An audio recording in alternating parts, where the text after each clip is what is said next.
What's up, Renegade Nation? Before we begin the video, I want to give a shout out to our most recent Patreon supporters and YouTube members. Goliath Burrito, Forbidden Fan 12, Steven Stanton, Kent9 Dave 69, Saturn Coon, Fishcake, Nicholas A. Montgomery, Tatcap, Johann Stenfeld, Anthony, Russell Kanai Ueker, Luis A. Sandoval, Samaran 1, Shane Lindroth, Firefox 2590, Crispy Bacon, D, Evo, Jasmine Taylor Studley, Scav King, Zombie, Stinging Shadow, Cursing Throne 92, Jacobus 92, Owen, The One Who Crawls, Cesar Valentine, Joshua Suzik, Travis Tennant, Malik, JPC2, Jacob W, Alex Cole, Joshua Wire, Malik Black, Kiki, and as always I want to give a shout out to our executive producers Bevan Brummett and Vincenzo. Thank you all very much for your support. If you want to become a YouTube member, click the join button which is down by the subscribe button down below, and if you wish to become a Patreon supporter, click the link in the description to find out more. We'll see you there.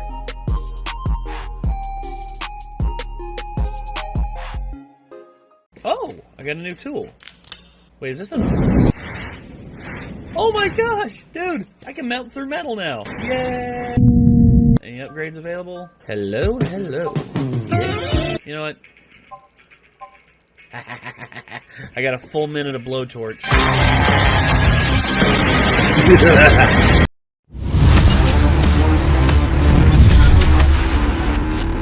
I'm gonna be honest with you, man. I had a crush on Jennifer Love Hewitt back in the day.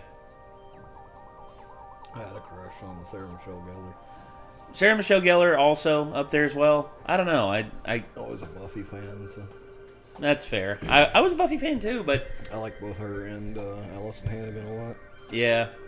Although, do you know who the original Buffy the Vampire Slayer was? I can't remember her name, but Christy Swanson. I've seen the original movie, yes. Christy Swanson, and I got to be honest, she was rocking it. And Jennifer Love Hewitt, I remember her in this film. And pretty much once she did this film, this was really all she was known for. She tried to do a bunch of other stuff, but every time people would always come back and be like, yeah, you were in I Know What You Did Last Summer. And this isn't a bad movie. That's weird because I've always just known her by name. Like, I didn't realize she was just associated so hard with this movie. Oh, dude. Everyone wanted her to do horror films. They wanted her to be pretty much like the new Scream Queen. Yeah. And she didn't want to be. She actually wanted to do like drama stuff. She wanted to do paranormal. She wanted to do a bunch of different things. Didn't she do the paranormal show? Ghost Whisperer, yes. Yeah. She did Ghost Whisperer for a little bit. Episodes of that. It wasn't super bad. Like, No. And then eventually, I think once she got to the point where she was getting near the end of her career, she decided to do one last big shot.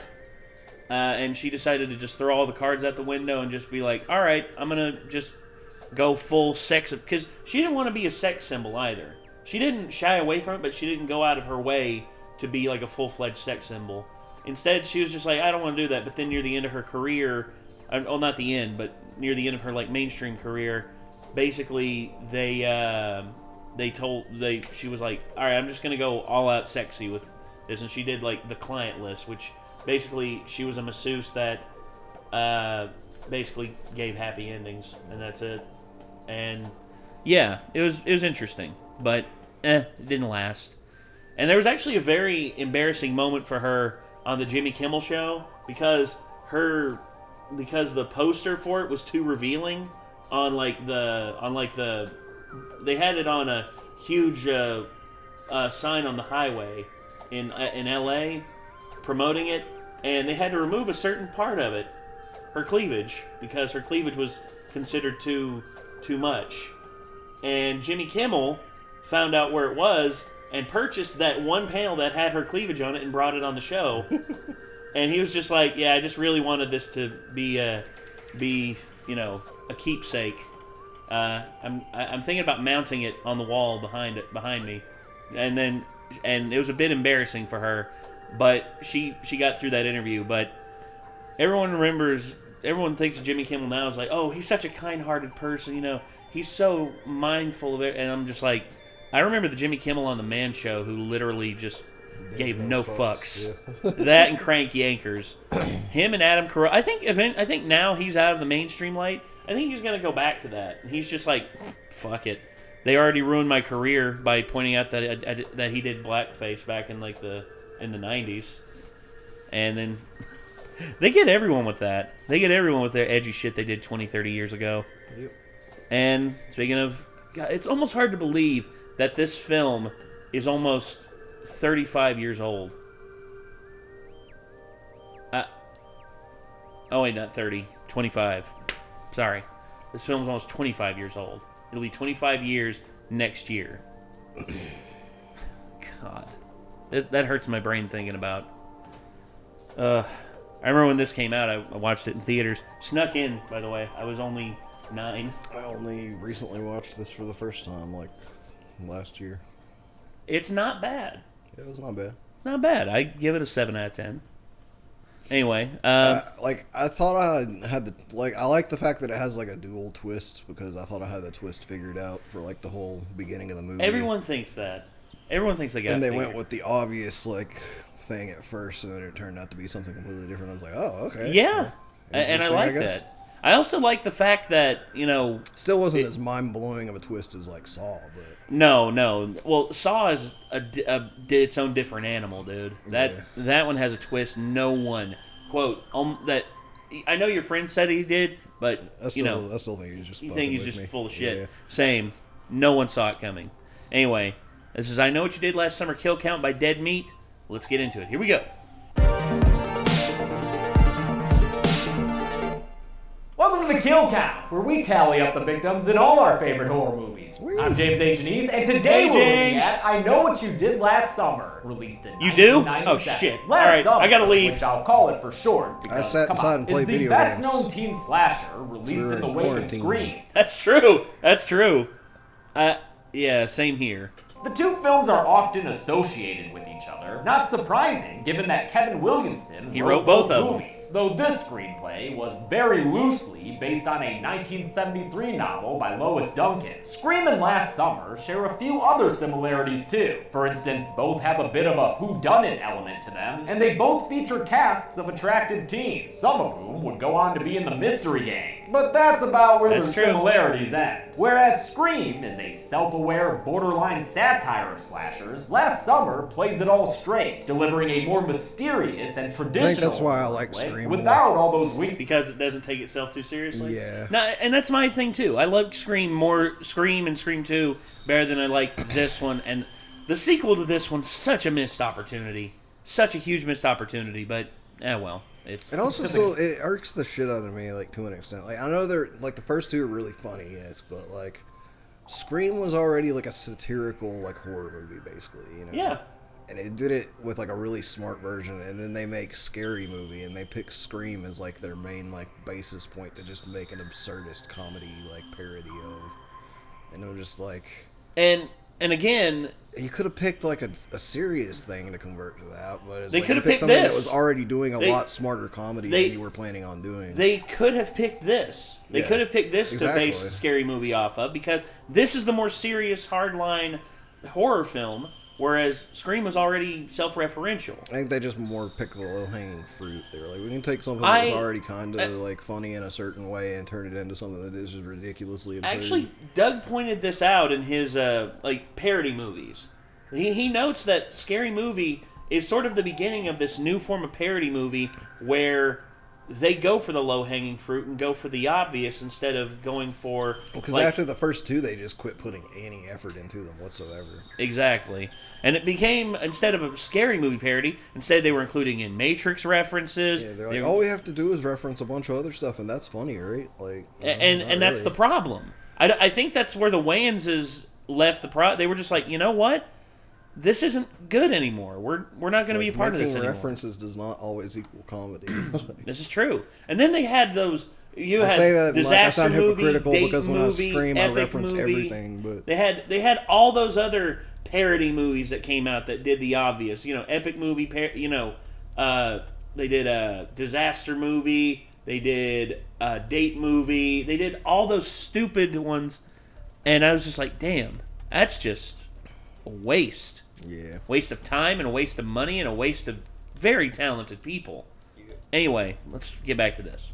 Camera. Sure, the script still contains reference-heavy dialogue that gets old pretty fast. Jodie Foster tried this and a skin-ripping serial killer answered the door. But I'm willing to forgive faults like that because of the movie's characters and the exploration of how their lives are upended by a single pivotal moment. It's a great look at guilt and the way relationships can change. How the friends who seem like your whole world in high school can drift away until they end up feeling like strangers. What happened between us? That's right. It happens. We used to be best friends. We used to be a lot of things. I Know What You Did Last Summer would be followed by a tropical sequel that I think is a fun hot mess, and a third direct-to-video installment that is possibly my favorite horror movie I've ever seen in my life. Seriously, Yes. That thing fucking sucks. But before we get to those summers of the future, we need to go back to last summer and count up all its kills. All right. The movie begins with a wave-skimming title card. Some gothic metal growls us up the coastline of Sonoma County, California, near Bodega Bay, even though the movie takes place in North Carolina. Most of it was shot on location in Southport, though, so don't knock them too much. Who wouldn't want to share a coastline with They a... live pretty close to there. Well, dude, yeah. I remember that county was pretty hot for a lot of filming, like Dawson's Creek. Dawson's Creek was filmed in that area. And I'm then, surprised my bro hasn't mentioned that and wanted to go down there as well. and here's the problem. North Carolina signed in a new law, and the tax breaks that movie studios took advantage of in that area are gone now. So movie studios want nothing to do with that area anymore, and actually one suffered for it, Swamp Thing. Swamp Thing was supposed to get a huge tax cut, huge tax break for all the jobs it created in the area, and whenever the show premiered, North Carolina was just like, no, fuck you, and then they just basically, the the film company was closed down, and the studio was just like, well, it's all their fault. No, it's the state's fault. Hitchcock film. This very awesome opening shot that soars around for more than 2 minutes eventually flies down to find a sad boy in overalls sitting on some rocks. He's got a little memory trinket and a whole ass bottle of booze, so probably not a good thing he's so precariously perched. It's the 4th of goddamn July in the seaside town of Southport, North Carolina, an actual city of less than 3,000 people that's filmed all the time, including recently in Under the Dome. Southport the kind of place that holds local beauty pageants, with this year's contest dominated by Helen Shivers, played by Sarah Michelle Gellar, the same year that Buffy the Vampire Slayer premiered. Big year for Ms. Gellar, since '97 was also when she played Cece in Scream 2, who got thrown off her sorority's balcony. Helen woos the pants off this crowd of Southportians and is announced Fish Queen of the Year or something. Congrats, Helen, your friends are so proud of you. Hail Fish Queen! These brand new high school graduates all celebrate Helen's ascent to Fish Queendom with a high-speed trip to Dawson's Beach, probably named after Dawson's Creek, which Kevin Williamson also created and which was filmed at the same location, apparently using some of this movie's sets. There, they share urban legends about killers with hooks and talk about their futures. Helen plans to move to New York and star in a soap opera, while her boyfriend Barry Cox, played by Ryan Phillippe, becomes an NFL starting quarterback, and then they can have little babies. But the future's not as clear for Julie James, played by an 18-year-old Jennifer Love Hewitt, who would spoof this Scream Queen role in Boy Meets World a few months later. Yes, girl, I am the screamer around here. Julie's future is on a different path than her boyfriend Ray Bronson's, played by Freddie Prinze Jr. in his first starring role. Fun fact, FPJ is a big wrestling fan, and even wrote for the WWE for a couple of years. Apparently, he helped convince Vince McMahon to give Jeff Hardy the world title at Armageddon 2008. Team Extreme, dude! Julie and Ray's relationship suffers from some class-based problems, with Julie an upper-class smarty pants who's about to go off to Boston for college, while Ray is a less well-off fella who's about to go to New York for some reason. I don't know what for exactly, but I'm pretty sure it's not what Julie thinks. You're gonna go off and you're gonna fall for some head-shaven, black-wearing, tattoo-covered, body-piercing philosophy student. That sounds attractive. That is some 1997 dialogue. Yes, No it worries, is. though. Pretty heavy. Julie and Ray can just slap an emotional band-aid on their problems with some stand-up-in-them-cracks beach sex. Barry's too blasted to It's properly drive his car, never so smart Ray takes to- the wheel. Now, on the if only beach. he could keep Never his eyes smart on to the screw road. on the beach. Hard to do that, though, when Barry's bro Do is what? Nope. Oh, God. so hard, he bros straight I out haven't the tried it, and sunroof. I could A already drop- tell that would just be not fun. Oh, God. No comment. A bottle of bro booze escalates things and sets this movie's plot in motion. It's a well-shot accident sequence that ends with Barry splayed out on the car roof with blood on his face that isn't his. Love this crane shot by Scottish director Jim Gillespie, whose career hasn't been that prolific, but who made a good impression on his cast and crew. Still to this day, my favorite director I've ever worked with. Barry freaks out about the damage to his car, while Julie freaks out about the blood on it. Then everyone freaks out when Julie finds a boot, because boots don't tend to go walking around on their own. They find the Not with boot's that body attitude. with a patented Love Hewitt scream, and immediately realize they're in a certain amount of shit. Ray checks the body to see just how deep it is. I think he's dead. That is some pretty deep shit. Julie says that since it was an accident, they need to go to the police. But Barry's worried about getting in trouble since he owns the car and is very obviously inebriated. Look at me. I'm drunk as shit. I'm fucked. He quickly wins Ray over to his side since Ray was driving and is scared of Southport's apparently extreme justice system. We're gonna fry no matter who takes the fall. I thought this took place in North Carolina, not Texas. The debate they had. It's still the South. Certain provinces still do the death penalty. A lot of them in the South. About what they should do. Hell, is Virginia just got well-written rid of the and death informed, penalty. with everyone behaving according I to their mean, character's nowadays, perspective. like, I mean, the dude they hit was obviously drunk too. Yeah. Like, I mean, they don't know that for sure. No, they but, don't. Like, what would happen if they had have actually, like, went and turned themselves in would have probably been manslaughter charges at worst. Yeah, and given Ray's parents and her parents, given that 3 out of the 4 kids involved in this are from pretty rich families. I don't know if dude driving was actually inebriated though. No, he's not. He just had alcohol if he spilled would, on him. So yeah, like pretty much if he took the fall, I mean, he would have probably. Like, I don't know what the laws are there, but you may have a they charge have for a driving a 3-strike vehicle rule. that's not his. They have the 3-strike program in most states, and I think with that he'd get a strike. Yeah, I don't think it would be as bad as they think. I think it'd be. I think they might end up going to prison for a few years, but like maybe, or I don't know, maybe not even going to prison. He may just get a probationary thing, or he may get his license revoked. I don't know. There's no telling with the justice system because it's so complex and there's so many variables due to county, state, But like once region. they autopsy the dead guy and find out that he was drunk, I would say that the severity of the situation would go down somewhat because they could probably be like, well, this guy was clearly drunkenly crossing a road at night in dark clothing. Yeah. So you can't put the fault completely on the driver in that situation. No, and plus there's no crosswalk here. Yep. And I know even though technically He was jaywalking, technically. I know even though technically citizens always have the right of way. People walking on the street always have the leeway, but there's still a in reason this case, they tell you that if you're going to be out on the road at night that you need to have like bright reflective clothing on or a light on your head or something, something to give Yeah. away that your position. And obviously look both ways before crossing the road because you should be able to see those headlights coming from quite a distance at night. And I bet you dude McDrunkerson, he probably did not look both ways. He probably just like, fuck it, if I get hit, I get hit. Yeah.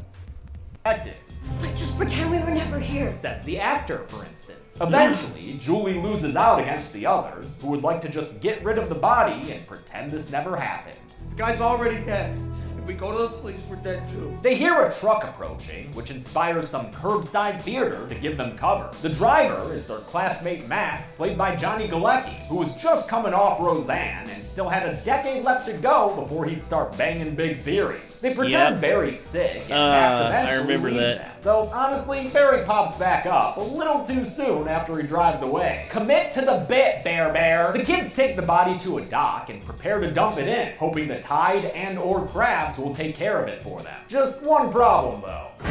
He's alive! Alive! And also, maybe a Terminator? Since the dude went down with Helen's Fish Queen crown, Barry jumps in to retrieve the evidence. As he does, the guy's eyes open, scaring Barry back to the surface and leaving the dude behind looking like that Jason statue in that Minnesota lake. They all go. That's a real thing! I'm so glad that that's a real Last thing. they saw him, dude was still alive. But I guess they think he's as good as dead, so they make a pact to never speak of this again, though Julie has to be coerced into it. You fucking insane. Okay, Barry, we take this to the grave.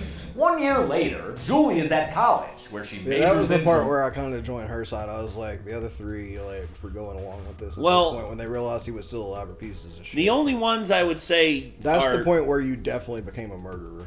Yes, that's the point where at that point You it's went fucked. from, like, accidentally running over a dude that probably was She's an drunk that it was accessory now. mostly his fault to being actual murderer. Well, yeah, because the commitment to do it, like, whenever Like, you accidentally hit realize dude was someone, still that's alive, manslaughter. That's the point where you call 911 and, like, Yeah. take the dude who probably doesn't realize what's happening back up to the road. Yeah, and you're like, and wait for the ambulance. just like, and look, hope man, that are he you all makes right? it, you know? I guarantee you just be like, you fucking hit me. What happened? What's going on here? It's like, we found you, but we hit you when we're here. Don't worry. We called the police. Nothing else happened. Absolutely nothing. Right, guys? Right. Didn't just totally take. We Right. weren't just about to dump you in the ocean or anything. Shut the fuck up, Nick. dramatic turnarounds. She's got that down pat, but her other grades are shit, which worries her mother, who now has a messy-haired zombie as a daughter. Are you on drugs? I wish. What? Julie's a wreck, having never recovered from their secret manslaughter, and the only way things could get worse for her is if she found out she was in a horror movie. Oh my god! Later that night, she's still staring at that note. Didn't think it'd take her that long to read it. There aren't that many words there, Julie. Just sound it out. Back in Southport, know for the first what time you since she did left, last Julie goes to summer. Helen's family's department store, run by her sister Elsa. And, you know, not me personally, but a guy I know, him and her, got it on. Woo! Wow. Helen works there now. That's a having Billy returned Madison from New reference York right there, after her 'cause acting Bridget career freaking Wilson. didn't work out. Hey, pro tip, Helen, usually need to give stuff like that more than a few months. Julie Yeah. shows Helen the note she got, and the two of them take it to Barry's rich-ass house. Since he and Helen broke up, this acts as a reunion of sorts. Oh, great, I love reunions. You two look like shit run over twice. You know, You're one to talk Julie there, says that the douchebag. guy they hit and dumped was named David Egan. She read about him in the newspaper. His body was found in the ocean 3 weeks after their accident, and police labeled it an accidental drowning. As they ponder who could have sent Julie the note, Barry remembers that Max came across them on the road that night. So they go to the dock where the Gillespie works as a fisherman. Barry's interrogation skills start at about a 10 and go all the way up to 11. And even though Max says he doesn't know anything about a note, Barry assures the ladies that his rough handling has solved their problems. On their way out, they run into Ray, who they're surprised to find also works at the docks now, New York having not worked out. He tries to talk to Julie, but she says she just can't know him right now, and runs away in her overalls. Later on, a pissed off Max unknowingly loses possession of his fishhook. Luckily, there's a slicker-clad stranger here to give it back to him. There you go, Max. Now try not to misplace that thing anymore. It's an expensive tool that you need to do your work. Oh, and yeah, I know that the kill graphic says number 2 up there. Just trust me, okay? This is my job. Max's kill was added during reshoots after the rest of the movie had been completed, since originally director Jim Gillespie made a pretty bloodless horror movie. Special makeup, I said, I've gone through the least amount of blood I've ever done in anything I've done before. After test screenings, they felt like the audience needed to see the killer in action earlier on to establish a real danger. It was definitely the right call. After a long night of bag punching at the gym, Barry showers off and finds a note waiting for him at his locker. They know! The note was left by the same dude stealing Barry's car right now. And the driver shows Barry he's got some cruel intentions when he floors the gas and heads straight for it. Barry ends up getting hit by his own car and driven straight through a wall. Holy shit! Wow, that is some serious structural damage there. The driver gets out and walks over to Barry, peering over him and brandishing his deadly hook silently.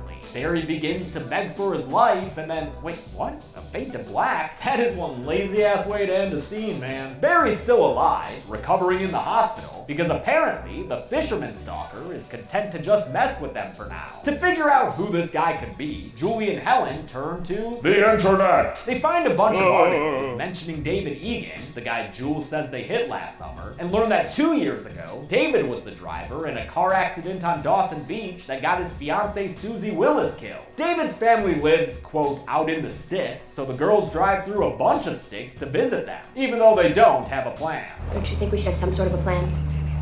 Angela Lansbury always had a plan. That's true. That's why they called her Angela Lansbury. They get to the Casa de Egan, and around the side of the house, run into Anne Hesh, 1 year before she was part of the fascinating experiment that is the Psycho remake. This is Missy Egan, David Egan's sister, and she's happy to help Julie and Helen, who say their car broke down. Julie strikes up a clumsy conversation about David, wherein Missy mentions that one of his friends, a guy named Billy Blue, has visited her to pay condolences. That's about all they learn before Julie is overcome by the guilt of what they've done to David's family and makes up an excuse to leave. Though Jules is torn up about it, Helen's able to cope by saying, "Hey man, it was an accident, it's fine." Helen goes home that night, and between her dad's apparent catatonia and her insatiable thirst for Diet Coke, neither of them Product placement! When a sticker-clad figure comes in through their front door and gets all the way upstairs into Helen's room. Her closet door is cracked open, but Helen never sees it, so she goes to sleep and wakes up in the morning to find a bunch of chunks of hair all over her bed. While scarily intimate and thematically relevant to Helen's vanity, It's all about the hair.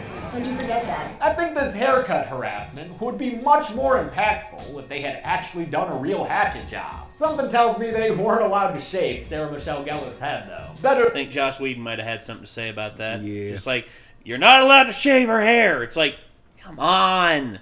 It's a horror film. She looks the same. That they did it. Look how mad she is seeing this haircut in the mirror. And it's not even that bad, girl. Julie gets a call from Helen and heads over to her house, but a sound from her trunk causes her to pull over. She opens her trunk to find a bunch of crabs. Oh, and a dead body. Max, surrounded by crabs. She gets Barry and Helen to come to her car, interrupting Helen's gig as a backup dancer in a Britney Spears video. But when Barry opens the trunk, there's nothing but a hook-shaped umbrella inside. That was one quick crab cleanup, man. Must have used that special shampoo with the tiny comb and everything. Julie's pissed that this guy keeps messing with them and goes into a predator stance to yell about it. What are you waiting for, huh? Throw a little spin on it, Jules. What are you waiting for? Nice.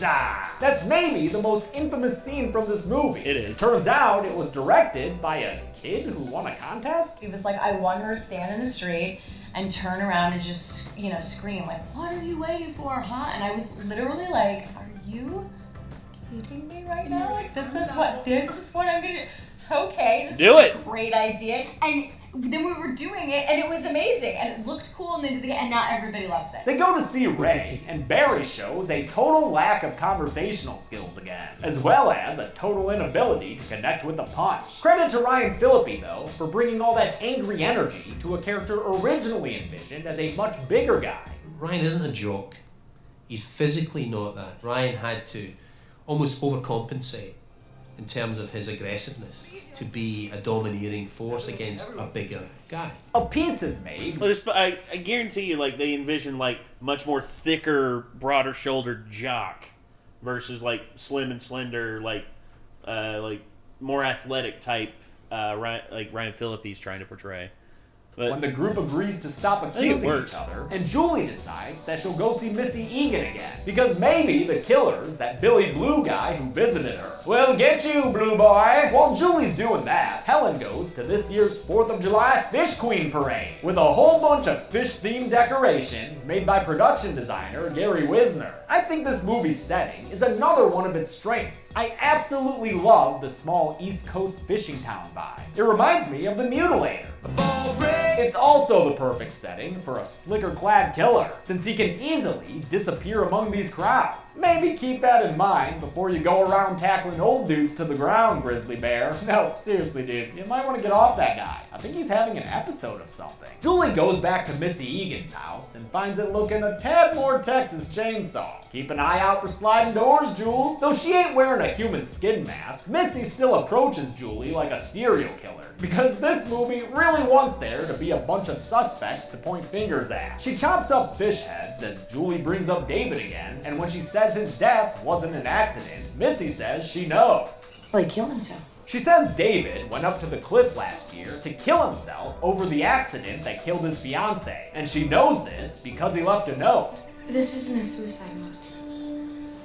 This is a death threat. Julie realizes in record time that the person they hit wasn't David Egan. It was whomever left these notes. First one for David, and then one for her. She races back home as the Southport beauty pageant begins, with Helen, the outgoing fish queen, required to be on stage the whole time, for some reason. It's kind of weird. Barry watches over her from the rafters for her safety, but that also means he's a captive audience for the talent portion of the show. Baby, look at me.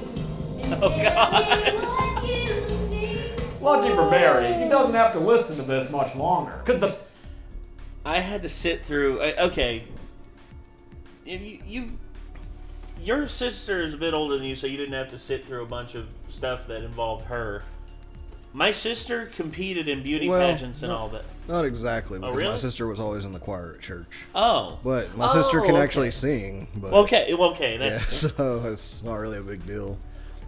Me, I had to sit through all these beauty pageants that my sister took part in, and that's actually how she became friends with Lauren, who was like Miss Virginia, or at first Miss Teen Virginia, then Miss Virginia, Miss USA competitor, and now she's married to a billionaire and literally is flying all over the fucking planet. Some people, am I right? Ashley took part in a lot of those, and I had to sit idly by and just watch and listen to all these competitors, and I was just... Some of them were very bad. Extremely. Some were just like, like just in terms of their talent. And I ain't gonna, it takes balls to get up on that stage, but still. Yeah. The fisherman is here! Helen screams out as he gets attacked, but for some reason, the crowd feels the need to grab and physically restrain her as she screams that someone needs help? Damn, Southportians, y'all are whack! Barry is killed while Helen's tangled up from a bunch of hook stabs to his torso. When Helen finally gets a cop named Caparizo up there, the body is gone, with some unseen dripping blood all that's left behind. Officer Caparizo drives Helen home while casting doubt on her claim of murder. Did this fisherman guy use the same hook that cut all your hair off?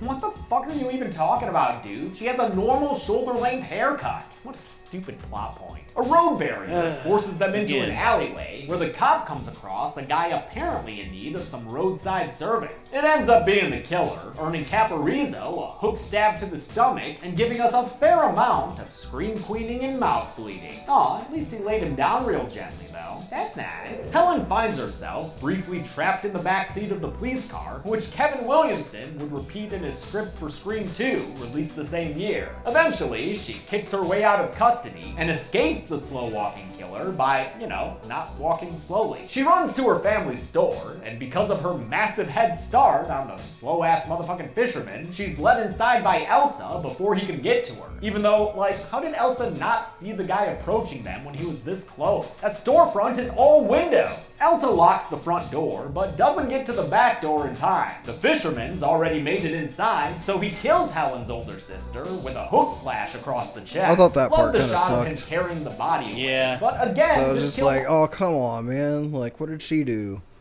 Nothing. Well, I mean, what did the police officer do? Yeah, exactly. And like, what did what's his name? Max. Max. Yeah. Yeah. What did Max do? I mean, I guess he's just on a spree at this point. pretty was much. originally done without any blood. Producers like Eric Feig had Gillespie go back and reshoot it with that blood spray, which, makes sense. Medically, it's impossible for there not to be blood if someone took a hook and sliced across someone's neck. Helen hears the commotion and comes downstairs, where she's attacked by the killer, who apparently decided it was worth his time to hide under a tarp and pretend to be a mannequin. After seeing her sister's dead body, Helen pulleys herself up to temporary safety with the store's freight elevator. This whole sequence is one of my favorite parts of the movie. I often get bored with chase scenes, but this one stays interesting and makes good use of all the back alley spaces in the small town of Southport. It only falters at the end. Oh, the this widely part. maligned I moment can't- when Helen senselessly stops running. Right there. Why? Again, stupid, again, stupid logic. Stupid horror movie Yeah, decisions. stupid horror movie logic to just add to the body count. Yep. I'm sorry, but I would have had him, like, here around the corner, and the parade being a little bit further away. And yeah, I was expecting him to jump out, like, from behind that, like, stack of tires to, like, her left, like, as she ran by. Yeah. And, like, you know, hook her and just, like, swing her back around behind the tires and have, like, the guys, like, in the parade, like, just kind of look over and be like, oh, guess that was nothing. Yeah. And in truth, she could, to look it was a not very well thought out scene. No, it wasn't. Fisherman appears out of absolutely nowhere and kills her behind a stack of tires. While it's real stupid that she stopped like that, I do love the overhead shot showing just how close she was to safety. Throughout all this, Julie and her carefully framed It would have just been better if she had had been caught while running rather than just stopping to look back. was to safety. Throughout all this, Very carefully framed cleavage. Julie and her carefully framed cleavage has Very carefully framed cleavage.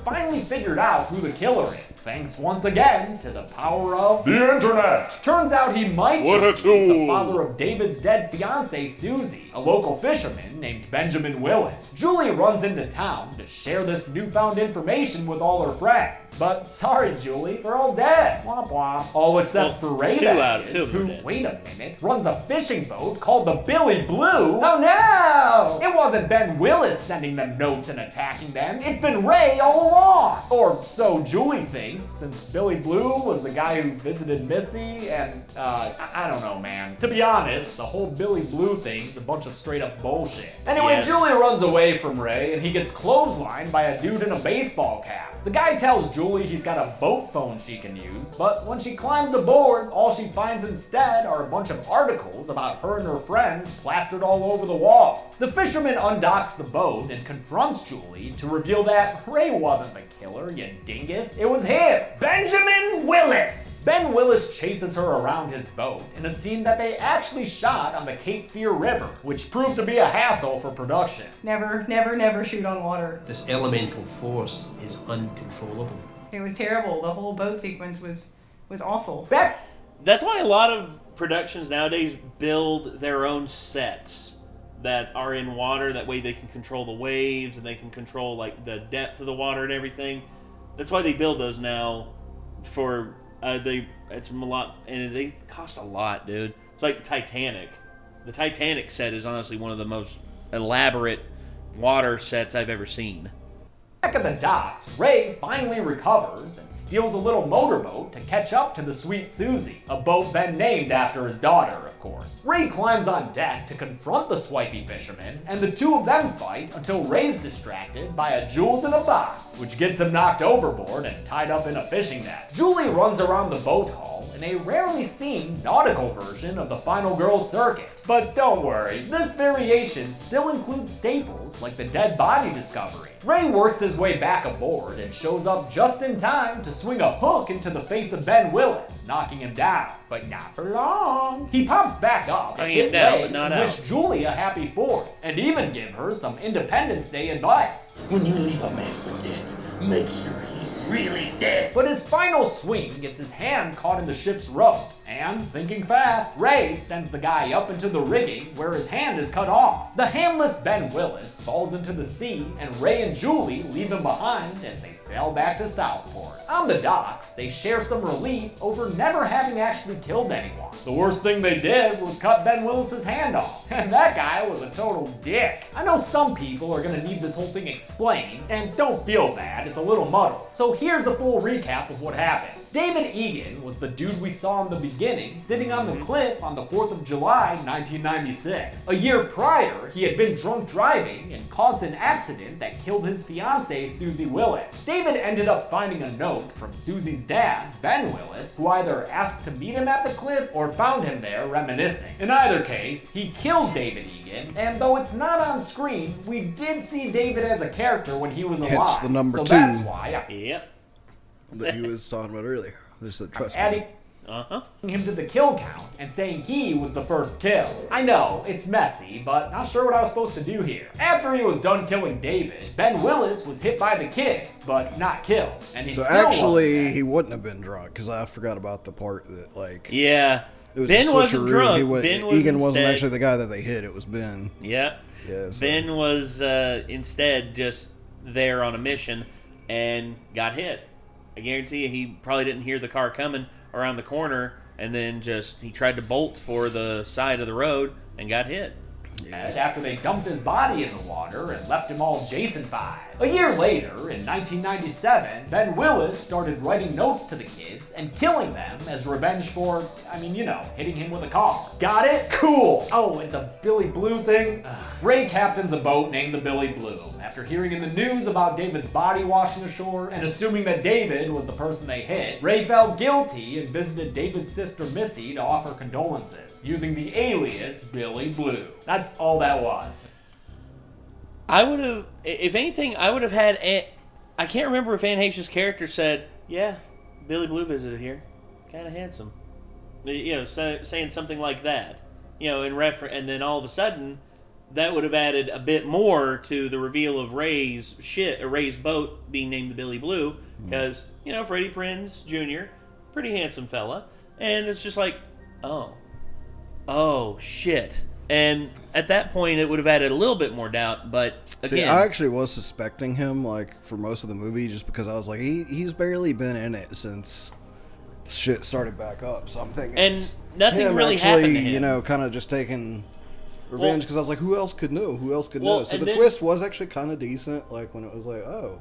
Well, and then the guy not only didn't that... actually die, and it's actually him coming back for him. Well, not only that, but Ray as well, in terms of bad stuff happening to people...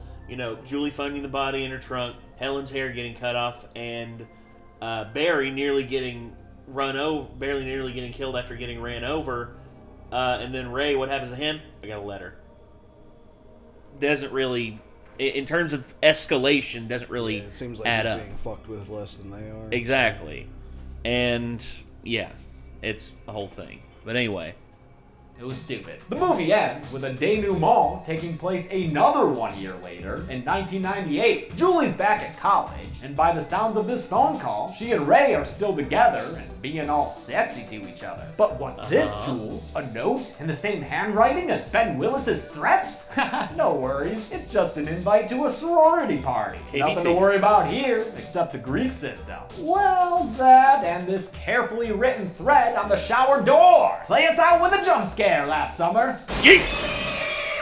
But I'm not counting that as a kill, because that scene is entirely ignored in the sequel. Just chalk it up to a traumatic hallucination or something. Or a nightmare, because, it's shown that Julie does have nightmares about the... Yeah. Let's find out how many kills really happened here and get to the numbers, huh? Get to the numbers! Wait. It gives us don't ever get to see that angle. Go back. No. And see I want to see all the knickknacks. Yeah. I see that there. Got an Elm Street sign. Yep. Is that? That's the look-see, isn't it? Yeah, that's look-see. That's there's Jigsaw, or there's Billy the Puppet. There's Christine. That's a plushie of Leatherface. Gremlin. Yeah. I think I see Jaws down there. Yeah, there's another thing of Leatherface. Jaws is down there on the top left of the cubicle. I see it. That's actually the same cubicle system we have here. Yeah, it is. Except his long one here is actually stood up.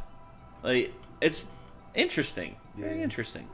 Let's see, and then also I see he's got his power bank down here. Nosferatu, isn't that above the Jaws on the top, at the front? Yeah, I think that is Nosferatu.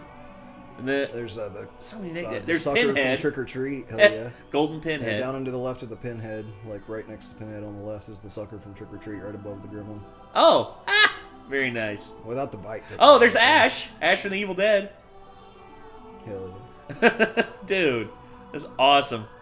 And then over here, there's Pennywise, Freddy Krueger. That's Reagan from that's Reagan right there from configuration, and he's got a big ass lament configuration box. Yeah. There's Annabelle. So if you look right to on the far left of that shelf that you're looking at right now, that's a lament configuration.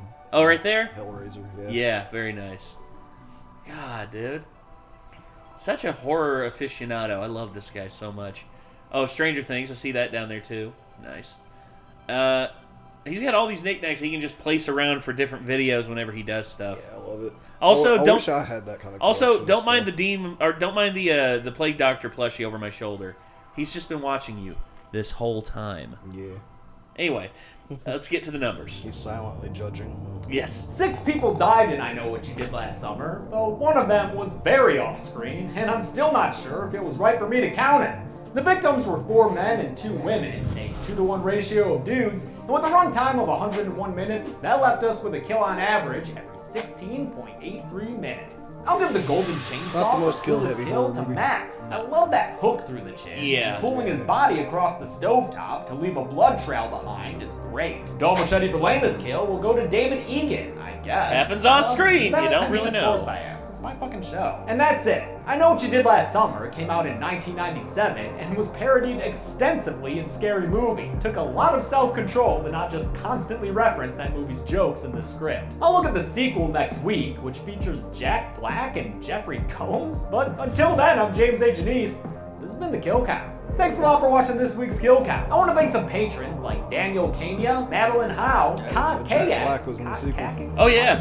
AJ He plays, Martin, Hazel the Otter, Dion Leonard, and Chell Ryan. Really excited for this Kill Count franchise. Hey, I know things are crazy out there, so I just hope everyone watching is safe and alright. Thanks everyone. Be good people. Yeah, Jack Black is in the sequel. Did he make this back when the pandemic was starting up or something? Yes, he did. These were, June 5th, 2020. This was right at the beginning. Right at the beginning when shit really got locked down heavy. I know what you did last summer, James. You made this video. Yes, you did. God, dude. It's literally, wait, what's today's date? Today is June. It's 1 year ago! Holy shit, I didn't even plan on that! It's June 5th right now. I didn't even plan on that shit, dude. That's awesome. Dude. Exactly 1 year old video. Yes. I can't believe that, man. Wow. And in that year, 4.1 million views. I was like, June 5th? That sounds around like what time it is right now. I was like, holy shit. I didn't plan on that, man. I really didn't. Like, honest to God, hand to God, I hadn't. Like, I was gonna watch this the other day with you because it was recommended on our Discord. I was gonna watch it with you the other day, but then I think it was after we were done playing Gartic Phone, but I forget what we were doing after that. Oh yeah, I had to edit, and the editing ran too long. So yeah, it was just a whole thing. But damn, dude. This freaking movie, I will never forget it as long as I live. It stuck with me. Still to this day. Like, some of the things in it are iconic. And I think that one thing about it is, I think I would have appreciated it more if I watched it sooner than I did. Because, yeah. Watching it after seeing a whole lot of horror films, it's not. You're sort of tempered to it. There's no like nostalgia factor for me at all. Yeah. And it was like, all right, it was okay. It was an okay slasher film, but like it could have been better in a lot of ways too. Obviously. Yeah. It's like I vastly prefer Scream over this movie. For sure. I do too. Scream's still one of my favorite slasher films of all time. Nothing wrong with that. I still prefer Scream over this as well. It's I'm just the weirdo. Like, I know everybody's like, Halloween's one of my favorites. Texas Chainsaw Massacre is one of my favorites, and I'm like, Scream. Honestly, I put above those. And like, a lot of people think I'm weird for that, but I fucking love Scream. I can say this. I just like the vibe. I like the characters, the actors and actresses in it. Like, yeah, I have a lot of nostalgia factor from it as well, and I do love Nightmare on Elm Street a lot too. But like, I considered that slightly different from your classic slasher movie. I do too. I consider it supernatural horror. Like, than I do Freddy's slasher. Not really a living slasher, and the fact that he comes after you in your dreams makes it different from most classic slasher films. It's still great though. Still great. It's still like one of my favorite horror movies. Like, and I would probably put it above Scream, but in terms of slasher films that are just straight up like reality-based slashers, like Scream's probably my top favorite. Agreed. Like, above, I mean, I know Michael Myers is also slightly supernatural, but like you could make an argument like that in the first movie it's just a classic slasher film to an extent. Yeah. So I would say, like, you know, most people would put that or Texas Chainsaw Massacre above Scream, but I'm the guy that would put Scream above Again, it's because of the origins of slasher / horror films like that. Because a lot of people go to Texas Chainsaw Massacre, Black Christmas, Halloween and Friday the 13th as the progenitors that eventually led to the 80s and 90s having countless amounts of slasher films, and still prevalent to this day, although not to the extent they were back then. And for me, you have the OGs. The OGs in the 70s. First was Texas Chainsaw Massacre, then Black Christmas, and then Halloween. Those three right there are, I think, set up everything that you have. But I think it's a lot like Cabin in the Woods, man. How Cabin in the Woods basically took the self-referential stuff to the nth degree with all of horror. Scream took the self-referential stuff and kind of did it first. That's why I really respect Wes Craven for taking the piss out of the genre that literally made him a king, and making it its own thing. And I like that. And there's nothing wrong with being referential. Just don't reside on pop culture all the fucking time, like with what the Scary Movie franchise did. Like, eventually it wore thin, and it didn't evolve. And it only got worse as the films went on. But, again, this right here, it does have referential stuff in it, but it plays it more close to the chest as a horror film. And that's what I like about it, I guess. I guess that's what I like about it the most. Anyway, I think that's going to do it. This was I Know What You Did Last Summer Kill Count by Dead Meat. Hopefully you all enjoyed, and hopefully we will see you all in the next one. So if you want to check out Dead Meat, click the link in the description. He's almost at 5 million subs. If there's someone on YouTube who deserves it, it's this guy. James puts a whole heaping ton of effort into his videos and into his content, and he deserves all the love and all the good juju. Send it his way. Anyway, we left a like on this video. You should do the same. Until next time, I'm Nate. I'm Nick. We'll see you then, everybody. Peace out.